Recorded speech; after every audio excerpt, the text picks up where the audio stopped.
अस्सलाम वालेकुम दोस्तों, फ़रोग़ उर्दू के चैनल से आज हम पढ़ेंगे अदब क्या है। अदब अरबी ज़बान का लफ्ज़ है और कदीम अरबी ज़बान में इससे मुराद दावत ताम थी। चूँकि अरब माशरे में मेहमान नवाज़ी हुस्न अखलाक की अलामत थी, लिहाजा अदब का लफ्ज़ तहज़ीब व अखलाक के मानों में इस्तेमाल होने लगा।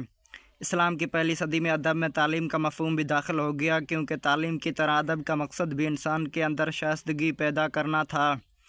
लिहाजा अदब का लफ्ज़ उन तहरीरों के लिए जो इंसान के अंदर उम्दा अखलाक पैदा कर सकती थीं, उनके लिए इस्तेमाल होने लगा।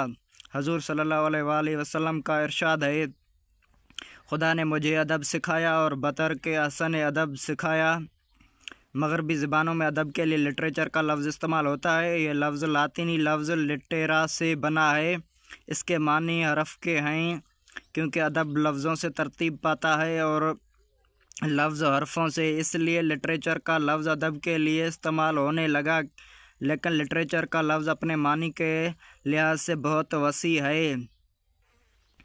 freedictionary.com पर लिटरेचर की तारीफ़ इन अल्फाज में दर्ज है, creative writing of recognised artistic value.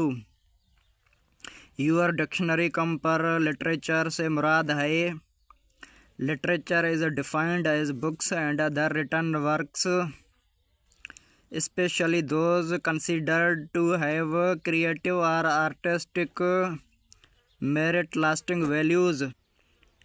Doctor Syed Abdullah शरात तनकीद में लिखते हैं, अदब वो फ़न लतीफ़ है जिसके ज़रिए अदीब जज्बात व अफ़कार को अपने ख़ास नफ्सियाती व शख्सी ख़साइस के मुताबिक न सिर्फ ज़ाहिर करता है, बल्कि अल्फाज के वास्ते से ज़िंदगी के दाखिली और ख़ारजी हक़ाइक़ की रोशनी में उनकी तर्जमानी व तनकीद भी करता है, और अपने तख़य्युल और क़ुव्वत मुख्तरिया से काम लेकर इज़हार बयान के ऐसे मौसर पैराए अख्तियार करता है जिनसे सामे व कारी का जज्बा व तख़य्युल भी तकरीबन उसी तरह मुतासिर होता है जिस तरह अदीब का अपना तख़य्युल और जज्बा मुतासिर हुआ।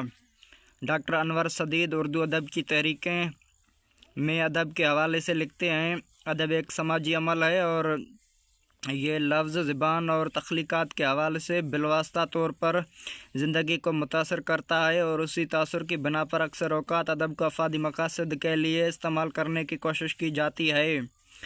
ता हुसैन और मोहम्मद मुनव्वर अदब के हवाले से लिखते हैं, अदब अपने जौहर की रूह से पसंदीदा कलाम शेर व नसर है, लेकिन यह पसंदीदा कलाम शेर व नसर अदीब को उस अमर का अहल नहीं बना देता कि इसको समझ ले और उससे लुत्फ़ उठाए, तावक़्त ये कि अमूमी जानदार सकाफ़त अपने अंदर पैदा न करे और इज़ाफ़ा नागज़ीर उलूम के एक ग्रोह से इस्तिफ़ादा न करे।